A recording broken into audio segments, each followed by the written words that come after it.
1942 সালে তৎকালীন ইংরেজ সরকারকে দেশ থেকে উৎখাতের লক্ষ্যে মহাত্মা গান্ধীর নেতৃত্বে ভারত ছাড়ো আন্দোলনের শুরুয়াত হয়েছিল 9 আগস্ট। শুক্রবার প্রদেশ কংগ্রেস ভবনে সেই দিবসটি উদযাপন করা হয়। উপস্থিত ছিলেন প্রদেশ কংগ্রেস সভাপতি আশিস কুমার সাহা সহ অন্যান্য নেতৃত্ব।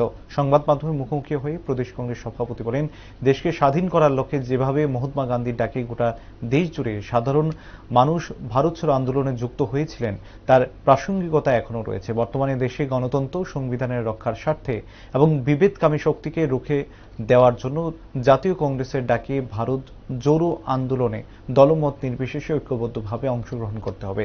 একই সাথে দেশের স্বাধীনতার জন্য বলিদান দেওয়া বীর যোদ্ধাদের শ্রদ্ধা জানান তিনি।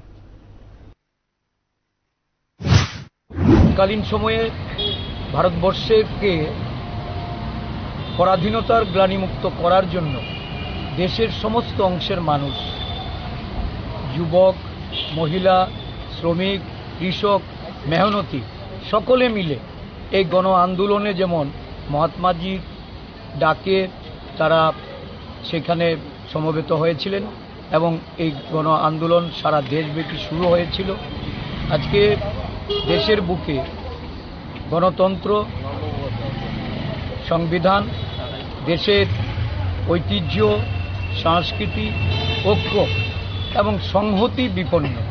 এই বিপন্নতার সময়ে এই ধরনের সকল স্তরের মানুষকে নিয়ে এই যে ভারত জোড়ো ন্যায় যে কর্মসূচি, এই কর্মসূচি সারা দেশে ছড়িয়ে দেওয়া মহাত্মা গান্ধীজির আদর্শে সেই দিন সারা দেশের মানুষ একত্রিত হয়েছিল।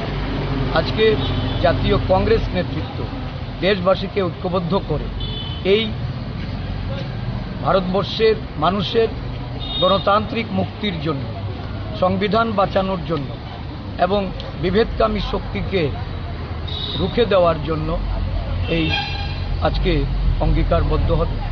আমরা যারা স্বাধীনতা আন্দোলনে অংশগ্রহণ করে শহীদ হয়েছে, শত শত কোটি কোটি যারা আমাদের সাধারণ কর্মীরা, তাদের প্রতি আজকে শ্রদ্ধাঞ্জলি অর্পণ করছি এবং দেশবাসীকে জাতীয় কংগ্রেসের এই ভাবধারা এগিয়ে আসার জন্য আহ্বান।